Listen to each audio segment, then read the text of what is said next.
Welcome to Mukta series. ড্রামার শুরুতেই আমরা ড্রামার নায়ক ইয়ানকে দেখতে পাই। আজ তাদের শহরে এক নতুন গভর্নর আসতে চলেছে, তাই সে তার এক লোককে বলে গভর্নরের ভালো করে আপ্যায়ন করতে, আর তাকে বলে দিতে যে আগামীকাল ইয়ান তার সঙ্গে দেখা করতে যাবে। এরপরে ইয়ানের কাছে একজন দাস এসে বলে ম্যাডাম আর মিস ইউ দুজনেই পানিতে পড়ে গেছে। বড় ম্যাডাম খুব রাগ দেখিয়ে সেদিকেই যাচ্ছে। এটা শুনে ইয়ান তার মাকে থামানোর জন্য সেদিকে যেতে চায়। এরপর আমরা ইয়ানের স্ত্রী হুয়ানকে দেখি, যার মাত্র জ্ঞান ফিরেছে, আর তার সামনে ছিল ইয়ানের স্ত্রীর দাসী, যার নাম দাঞ্জু। দাঞ্জু বলে ম্যাডাম আপনি উঠেছেন। হুয়ান বলে ম্যাডাম? আমি আবার তোমার ম্যাডাম কি করে হলাম? আমি তো কম্পিটিশনে ছিলাম। তখন দেখানো হয় হুয়ান বর্তমান সময়ের একটি ফুড কম্পিটিশনে রয়েছে এবং আজ সে এই কম্পিটিশনে জিতে গেছে। পুরস্কার হিসেবে সে অনেকগুলো টাকা পেতে যাচ্ছিল। তবে তখনই হুয়ান চিৎকার করে বলে ওঠে আমার টাকা কোথায়? দাঞ্জু বলে ম্যাডাম আপনার কি হয়েছে? হুয়ান বলে তুমি কে? দাসী বলে আমি সে যে আপনার সেবা করতে করতে আপনার সাথেই ছোট থেকে বড় হয়েছি। আমার নাম দাঞ্জু। আপনি কি আমাকে ভুলে গেছেন? হুয়ান বলে বিশ্বাস করো আমি তোমাকে চিনি না। কিন্তু তখনই সেই ঘরে ইয়ানের মা চলে আসে। সে হুয়ানকে আজে বাজে গালিগালাজ করে বলে আমার ছেলে ইউকে পছন্দ করে, এই জন্য তুমি ওকে মেরে ফেলতে চাও। তাই বুঝি তুমি ওকে ধাক্কা দিয়ে পানিতে ফেলে দিয়েছিলে? হুয়ান বলে দেখুন চাচি, আমি আপনাকে চিনিও না। এটা তো ইয়ানের মা আরো রেগে যায়। সে বলে চাচি? হুয়ান কিছু বুঝতে না পেরে সে তার দাসীকে বলে তুমি আমাকে একটু বলবে যে এখানে আসলে কি হয়েছে? আমার কিছু মনে পড়ছে না। দাসী তখন বলে আপনি পানিতে ঝাঁপ দিয়েছেন, কিন্তু পরে জানি না ম্যাডাম ইউ এর কি হলো, সেও গিয়ে পানিতে ঝাঁপ দিয়েছে। এখন ওনার জ্ঞান ফিরছে না, আর এর দোষ এখন আপনার উপর পড়েছে। হুয়ান বলে আচ্ছা আমি কে? দাসী বলে আপনার নাম জি হুয়ান। আপনি জেনারেলের মেয়ে। 6 মাস আগে রাজ সেক্রেটারির সঙ্গে আপনার বিয়ে হয়েছে। সামনে যে মহিলা দাঁড়িয়ে আছে সে আপনার শাশুড়ি। ইয়ানের মা বলে এই মেয়ে আমার পুত্রবধূ হওয়ার যোগ্য না। হুয়ানের তখন মনে পড়ে কিছুদিন আগে সে একটা উপন্যাস পড়েছিল, যেখানে এরকম কিছু একটা গল্প ছিল, যেখানে নায়িকার স্বামী রয়্যাল সেক্রেটারি আর তার বাবা একজন জেনারেল ছিল। হুয়ান বুঝতে পারে সে ওই উপন্যাসের ভিতরে চলে এসেছে। সে তখন মনে মনে বলতে থাকে ওই উপন্যাসে নায়িকার 30 বছর হওয়ার সময় তাকে 30টা টুকরা করে মেরে ফেলা হয়, কারণ সে রাজ্যের অনেক বড় একটা অন্যায়ের সঙ্গে জড়িয়ে গিয়েছিল। এসব মনে করে সে ভয় পেতে থাকে। তবে দেখা যায় এই কথাগুলো ইয়ান দরজার বাইরে থেকে শুনতে পায়, মানে হুয়ানের মনের কথাগুলো। ইয়ান তখন সেখানে এসে বলে তুমি এইমাত্র কি বললে? দাঞ্জু বলে আমরা তো অনেকক্ষণ ধরেই চুপ করে আছি। হুয়ান বুঝতে পারে এটাই তার স্বামী। সে বলে দেখতে তো তুমি খুবই সুন্দর, কিন্তু লাভ কি? কিছুদিন পর তো মরেই যাবে। ইয়ান ভীষণ অবাক হয়ে যায় যে সে ওর মনের কথা কেন শুনতে পারছে। তবে সে ভাবতে থাকে হয়তো পানিতে পড়ে যাওয়ার জন্য এরকমটা হয়েছে। হুয়ান ভাবতে থাকে উপন্যাসে লেখা ছিল ইউ ইয়ানের সঙ্গে রাত কাটানোর জন্য সবকিছু করে। এরপরে সে ইয়ানের মন জয় করে তাকে বিয়ে করে নেয়। বিয়ে করার সাথে সাথেই সে হুয়ানকে দুনিয়া থেকে সরিয়ে ফেলার জন্য যা করার দরকার পড়ে তাই করে। ইয়ান বলে যদি আজ ইউ এর কিছু হয় তাহলে কিন্তু আমি তোমাকে ছাড়বো না। হুয়ান বলে আমি কি করেছি? আমি কাউকে পানিতে ধাক্কা দিইনি। তুমি ইচ্ছে করে কারো উপরে কোনো দোষ চাপিয়ে দিতে পারো না। এখানে কি কোনো আইন কানুন নেই নাকি? ইয়ান বলে এখানে আমার কথাই আইন। এরপরে হুয়ান মনে মনে বলতে থাকে হুয়ান ওর স্বামীকে কত ভালোবাসতো, কিন্তু এই শয়তান তো আরেকটা মহিলার জন্য স্ত্রীর সঙ্গে কত খারাপ ব্যবহার করে। তাই হুয়ান পানিতে ঝাঁপ দিয়েছিল আত্মহত্যা করার জন্য, কিন্তু হুয়ান মারা গেলে সেই দোষ ইউ এর মাথায় আসতে পারে। তাই ইউ পানিতে ঝাঁপ দেয়, আর সব প্রশংসা সে নিজেই নিয়ে নেয়। ইয়ান এসব শুনে বুঝতে পারে ইউ ইচ্ছে করে পানিতে ঝাঁপ দিয়েছে। এরপর আমাদেরকে হুয়ানের বাবা আর ভাইকে দেখানো হয়। হুয়ানের ভাইয়ের নাম শ্যানলে। শ্যানলে তার বাবাকে বলে বাবা আমার বোন জামাই একটা রয়্যাল সেক্রেটারি, ওকে বলে আমাকে একটা চাকরি দিয়ে দিন না। চাকরি না হলে আমি তো বিয়ে করতে পারবো না। তাছাড়া আমি শুনেছি ওর নাকি একটা ছোট বোনও আছে। তার বাবা তখন বলে তোর মাথায় এগুলো আসে কি করে? ও একটা ব্যস্ত লোক, ওর কাছে তোর মতো সময় নেই। ইম্পেরিয়াল এক্সাম শুরু হতে চলেছে, তুই ভালো করে পরীক্ষা দে। ভালো রেজাল্ট করলে এমনিতেই তোর চাকরি হয়ে যাবে। তখনই শ্যানলের মা আসে। সে বলে ছেলের চেহারাও বেশি ভালো না, তার উপর লেখাপড়াও ভালো না। আমাদের ছেলেকে কোন মেয়ে পছন্দ করবে? তাই ওকে পাশ করাতে হলে আপনাকে ইম্পেরিয়াল এক্সামের প্রশ্ন চুরি করতে হবে। শ্যানলের বাবা বলে মাথা খারাপ নাকি? আমি এই কাজ কোনোদিনও করব না। আমি ধরা পড়ে গেলে সবাই আমাকে অপমান করবে। আমি এত বড় জেনারেল হয়ে এই কাজ করতে পারবো না। শ্যানলের মা তখন দুজনেরই কান ধরে আর বলে প্রশ্ন তো আপনাকে আনতেই হবে। এদিকে হুয়ান ইউকে দেখার জন্য ইউ এর ঘরে যায়। তখন তার পেছনে ইয়ানও যায়। হুয়ান ইউকে দেখে মনে মনে বলে ও দেখতে কত সুন্দর, ওর বডি কত সুন্দর। এই কারণেই তো ইয়ান ওর জন্য এত পাগল। ইয়ান এগুলো শুনে বলে কি ধরনের মেয়ে এটা? এরপরে হুয়ান বলে কিন্তু দেখে মনে হচ্ছে না যে ও অজ্ঞান। সে তখন তাকে কাতুক ভালো। হুয়ান মনে মনে বলে কি নাটকটাই না করতে পারে। ইয়ান তার মনের কথাগুলো শুনে নিজে নিজে বলতে থাকে এই মেয়েটা হঠাৎ করেই মনে হচ্ছে যেন বদলে গেছে।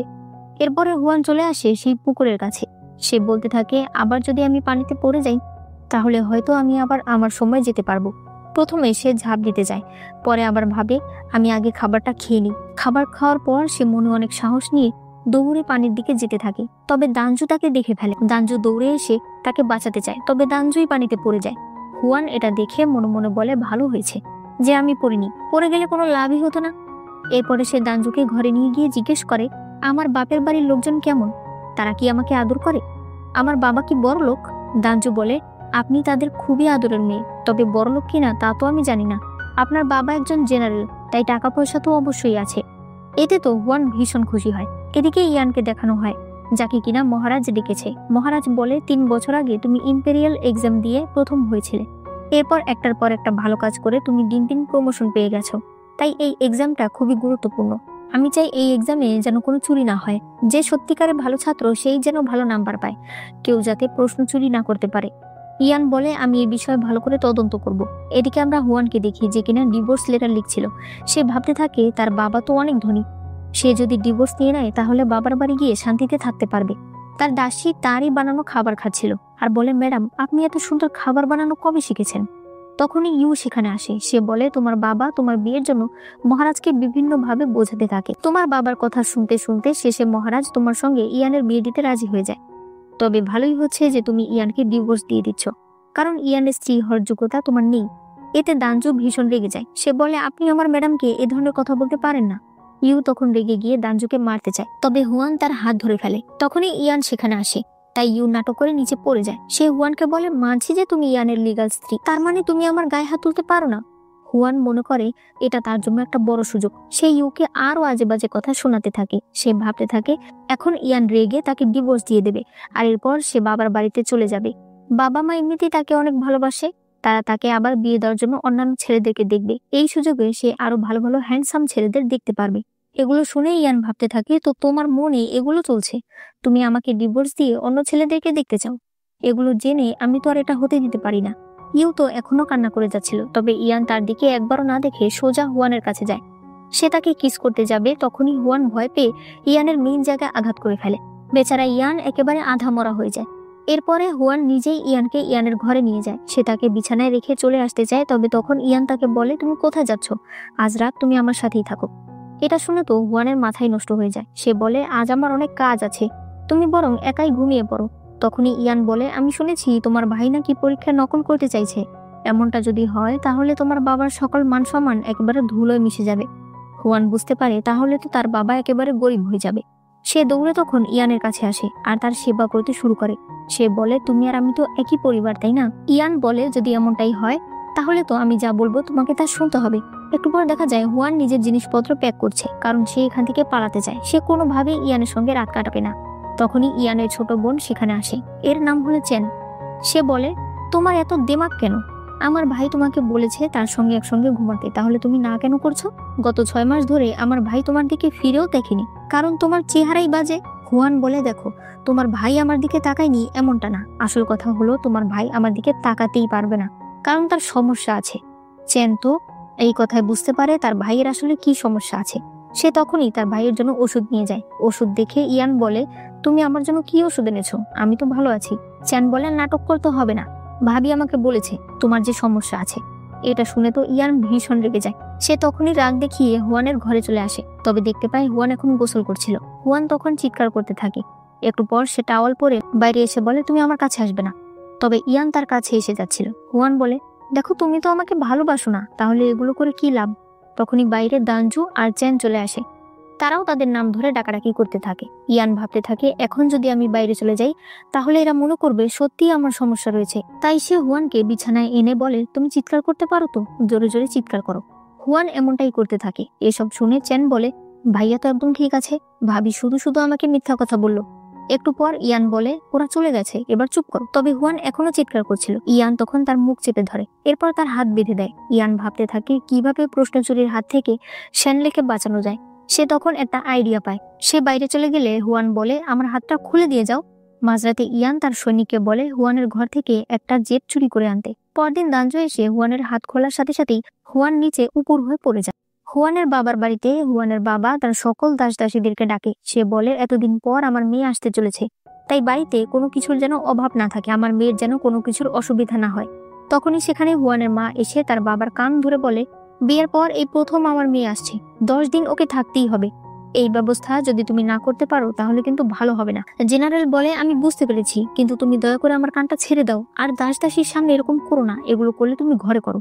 তখনই সেখানে একটি চিঠি আসে। চিঠিতে হুয়ানের জেট পেন্ডেন্ট ছিল, আর লেখা ছিল, আপনার মেয়েকে চাইলে 3000 টাকা নিয়ে চলে আসুন। হুয়ানের মা তো কাঁদতে শুরু করে, কিন্তু হুয়ানের বাবা বলে, মাত্র 3000? আমার মেয়ের দাম মাত্র 3000 টাকা? কিন্তু ঘরে গেলে দেখা যায় তাদের কাছে বর্তমানে আছে 1000 টাকা। তখন হুয়ানের মা বলে, আমি একটা বুদ্ধি পেয়েছি, 1000 টাকা নিয়ে তুমি তাদের কাছে যাও, এই 1000 টাকা তাদেরকে দিয়ে তুমি তাদের কাছে বন্দী হয়ে থাকবে। এমনটা হলে আমাদের মেয়ে বেঁচে যাবে।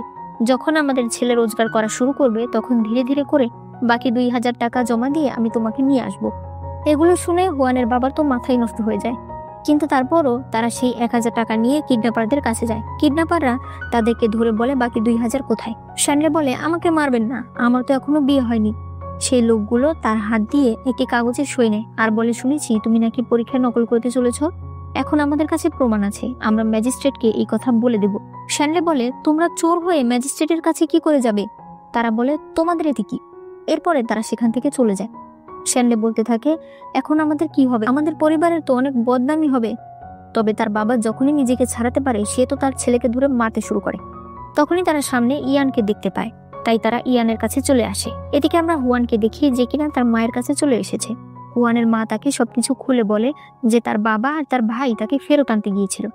হুয়ান তখন বিষয়টা বুঝতে পারে, সে বুঝে যায় যে এই সবকিছু হয়তো ইয়ানই করেছে। তখনই পেছনে ইয়ান চলে এসেছে। এরপরে ইয়ান আর হুয়ান একসঙ্গে বসেছিল। তখন হুয়ান মনে মনে বলে, ওর কাছ থেকে 1000 টাকা আমাকে নিতে হবে, কারণ ডিভোর্সের পর আমাকে এখানেই থাকতে হবে। ইয়ান মনে মনে ভাবতে থাকে, এই মেয়ে তো এখনো ডিভোর্সের কথাই ভেবে যাচ্ছে। হুয়ান বলে, দেখো, আমি জানি তুমি আমার ভাইকে নকল করা থেকে বাঁচানোর জন্য এমনটা করেছো, তবে টাকাটা তো আমার বাবার, তাই না? তো টাকাটা তুমি আমাকে দিয়ে দাও। ইয়ান তাকে বিভিন্নভাবে বলতে থাকে যে সে টাকা তাকে দেবে না। হুয়ান বলে, আজ আমি তোমার জন্য রান্না করব, যদি আমার রান্না করা খাবার তোমার পছন্দ হয় তাহলে কিন্তু সেই টাকা আমাকে দিয়ে দিতে হবে। এরপরে হুয়ান রান্না করেছে, কিন্তু তার রান্না করা খাবার খাওয়ার কেউ সাহস পাচ্ছিল না, কারণ তারা তো জানেই যে হুয়ান কেমন রান্না করতে পারে। এটা দেখে হুয়ান আগে ইয়ানকে খাওয়ায়। ইয়ান বলে যে খাবার ভালো হয়েছে। এই কথা শুনে তারা সবাই খেতে শুরু করে। হুয়ানের বাবা মা তার প্রশংসা করতে থাকে। সে বলে, আমাদের মেয়ে রান্না শিখে গেছে। ইয়ানের খাবার পছন্দ হয় ঠিকই, তবে টাকা সে দেয় না। এরপরে তারা যখন ফিরে আসছিল তখন হুয়ান মনে মনে বলতে থাকে, আগের যুগের জামা কাপড়গুলো কত সুন্দর, আমার কিছু শপিং করা উচিত। তখন ইয়ান বলে ওঠে, চুপ করো। এটা শুনে হুয়ান ভয় পেয়ে যায়। সে মনে করে হয়তো এখানে কোনো আত্মা রয়েছে যার কথা ইয়ান শুনতে পায়। তবে ইয়ান তাকে সরিয়ে দেয়। হুয়ান এরপর জানালা দিয়ে ইয়ানের সৈনিককে দেখতে থাকে। সে মনে মনে বলে, এই ছেলে দেখতে তো ভীষণ সুন্দর, অনেক লম্বা, কোমর চিকন, কাঁধ চওড়া। এগুলো শুনে ইয়ান বলে, দয়া করে তুমি ওদিকে দেখা বন্ধ করো। বাড়িতে আসার পর ইয়ান তার সকল জিনিসপত্র নিয়ে হুয়ানের ঘরে চলে এসেছে, মানে এখন থেকে সে এই ঘরেই থাকবে। হুয়ান মনে মনে বলতে থাকে, এবার আমি কি করব? এরপরে তারা যখন একসঙ্গে শুয়েছিল তখন হুয়ান ইয়ানের গালে টাচ করে বলে, ওর গাল কত নরম। এটা শুনে ইয়ান উঠে পড়ে আর বলে, দয়া করে একটু ঘুমিয়ে পড়ো। এদিকে বাইরে দানজু পাহারা দিচ্ছিল, সেও ঘুমিয়ে পড়ে যেতে থাকলে ইয়ানের সৈনিক এসে তাকে ধরে ফেলে। এদিকে হুয়ান তো ঘুমিয়ে পড়েছে, সে ইয়ানের সারা শরীরে হাত পা রাখতে শুরু করে। একসময় সে তাকে লাথি মেরে ফেলে দেয়। ইয়ান আবার উপরে আসে। হুয়ান তখন তাকে জড়িয়ে ধরে শুয়ে থাকে। তবে ইয়ানের এগুলো খারাপ লাগার বদলে আরো ভালো লাগছিল। পরদিন ইয়ানের সৈনিক ইয়ানকে বলে, ফলাফল চলে এসেছে, পরীক্ষায় যারা যারা নকল করছিল তাদেরকে অনেক শাস্তি দেওয়া হয়েছে, আপনার শালা শ্যানলে প্রথম হয়েছে। এটা শুনে তো হুয়ানের মাথায় ঘুরে যায়। সে আসলে লুকিয়ে তাদের কথা শুনছিল। ওইদিকে শ্যানলের প্রতিবেশীরা এমনকি বন্ধুরা কেউই এটা বিশ্বাস করতে পারছিল না যে শ্যানলে পরীক্ষায় প্রথম হয়েছে। শ্যানলে বলে, তোমরা আসলে হিংসে করছো, হিংসেতে তোমরা জ্বলে পুড়ে যাচ্ছ। একটু পর তার বাবা বলে, তুই নাটক করা বন্ধ কর, আমাকে বল তুই কি করে প্রথম হলি। শ্যানলে বলে, বাবা আমি অনেক পরিশ্রম করেছি। তার বাবা তখন তাকে ধরে মারতে থাকে। শ্যানলে বলে, এবার তো আমার চাকরি হয়ে যাবে, আর এরপর আমি একটা ভালো মেয়েকে বিয়ে করব। তার বাবা তখন আবারও তাকে ধরে মারতে শুরু করে। এদিকে হুয়ান রাজপ্রাসাদে এসেছে। তখন তার সঙ্গে দেখা হয়ে যায় রাজকুমারীর। রাজকুমারী বলে, শুনেছি তুমি নাকি দেখতে অনেক সুন্দর, কিন্তু তোমাকে দেখে বুঝতে পারছি মানুষ কত মিথ্যা কথা বলে। তোমাদের বিয়ে হয়েছে 6 মাস হয়েছে, কিন্তু তোমাদের মধ্যে নাকি কোনো সম্পর্ক নেই, থাকবে কি করে? তোমার যে চেহারা। হুয়ান বলে, আপনাকে আমাকে নিয়ে এত চিন্তা করতে হবে না, নইলে আপনার চেহারায় বয়সের ছাপ চলে আসবে। আমার তো তাও বিয়ে হয়েছে, আপনার তো তাও হবে না। এটা শুনে তো রাজকুমারী ভীষণ রেগে যায় আর এরপর তাদের মধ্যে মারামারি শুরু হয়ে যায়। এদিকে ইয়ান মহারাজকে পরীক্ষায় কারা কারা নকল করেছে তার লিস্ট দেয় এবং সে মহারাজকে জানায় যে এই নকলের পিছনে শিক্ষামন্ত্রী নিজেই জড়িয়ে আছে। আর মহারাজকে এটাও বলে যে এই নকলকারীদের ধরার জন্য জেনারেল আর তার ছেলে শ্যানলে তাকে সাহায্য করেছে। মহারাজ তার কাজে ভীষণ খুশি হয়। তখনই একজন লোক এসে বলে ইয়ানের স্ত্রী আর রাজকুমারী মারামারি করছে। ওদিকে আমরা দেখতে পাই হুয়ান রাজকুমারীকে মেরে প্রাচীরের উপর উঠে পড়েছে। একটু পরেই সেখানে ইয়ান আসে, সে তাদের দুজনকে শান্ত করে। এরপর সে হুয়ানকে বলে নিচে আসো, কিন্তু হুয়ান মনে মনে ভাবে আমি এত উঁচা থেকে নামবো কি করে, আমার ভয় লাগছে। ইয়ান তখন হাত বাড়িয়ে দিয়ে বলে ঝাঁপ দাও, আমি ধরে ফেলবো। হুয়ান ঝাঁপ দিলে সত্যি ইয়ান ধরে ফেলে। আজ প্রথমবার হুয়ান ইয়ানকে ভালো করে দেখতে থাকে আর সে ভাবতে থাকে হয়তো সেও ইয়ানকে পছন্দ করতে শুরু করেছে। এরপরে ইয়ান জিজ্ঞেস করে আপনাদের মধ্যে ঝগড়া কি নিয়ে শুরু হয়েছে। হুয়ান বলে উনি বলছে তুমি নাকি আমাকে পছন্দ করো না, এই জন্যই নাকি তুমি আরেকটা মেয়েকে বাড়িতে নিয়ে রেখেছো। আর দেখো দানজুকে উনি কিভাবে মেরেছে। রাজকুমারী কিছু বলতে গেলে ইয়ান তাকে বলে এই কথা বলার কোনো কিছু তো আমি দেখছি না, আপনার কেন মনে হলো যে আমি হুয়ানকে পছন্দ করি না? আর তাছাড়া আমাদের পরিবারের ব্যাপারে আপনি কেন কথা বলবেন? রাজকুমারী তখন চলে যায়। এই বিষয়টা হুয়ানের ভালো লাগে যে ইয়ান তাকে সাপোর্ট করেছে। তখনই হুয়ানের বাবা আর ভাই সেখানে চলে আসে। তারা বলে আমরা তোমাকে বাঁচাতে আসিনি, আমরা এসেছিলাম যে তুমি না জানি রাজকুমারীর কি অবস্থা করে ফেলেছ। মানে তারা এখন উল্টো কথা বলছে। শ্যানলে বলে আমি তো জানি আমার বোন আমার মতোই, সে কোনোদিনও হারতে পারে না। হুয়ান মনে মনে বলে পরীক্ষায় প্রথম হয়ে আর কত নাটক করবি তুই। এরপরে জেনারেল ইয়ানকে বলে তোমাকে অনেক ধন্যবাদ, তোমার জন্য শ্যানলে এখন ইম্পেরিয়াল একাডেমিতে পড়তে পারবে। বাড়িতে যাওয়ার সময় হুয়ান জানতে পারে যে ইয়ান আসল নকলকারীদের ধরার জন্য অনেক টাকা খরচ করেছে, যেখানে হুয়ানের বাবার সেই 1000 টাকাও ছিল। আর এই কারণেই সে বলেছে যে হুয়ানের বাবা আর হুয়ানের ভাই তাকে সাহায্য করেছে, মূলত সে টাকার সাহায্যের কথা বলেছে।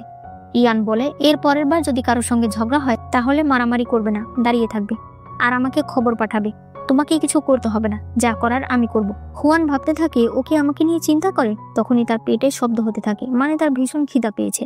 ইয়ান বলে বাড়িতে গিয়ে তুমি আমার জন্য কিছু রান্না করো। বাড়িতে এসে হুয়ান রান্না করছিল, তখনই সেখানে ইউ আর তার শাশুড়ি চলে আসে। হুয়ানের শাশুড়ি শুধু শুধু আজেবাজে কথা বলতে থাকে, তবে হুয়ানও তাকে উল্টো অনেক কথা শুনিয়ে দেয়। এগুলো শুনে ইয়ানের মা তাকে মারতে যেতে চায়, তবে হুয়ান তার হাত ধরে ফেলে। তখনই ইয়ান সেখানে চলে আসে। ইয়ানের মা বলে দেখো তোমার স্ত্রী আমার সঙ্গে কেমন ব্যবহার করছে। ইয়ান ইউকে বলে আমি তোমাকে কতবার বলেছি যে তুমি ঘর থেকে বের হবে না। আর মা, আপনার কাছে যদি কোনো কাজ না থাকে তাহলে আমাকে বলবেন, আমি আপনার কাজের ব্যবস্থা করব।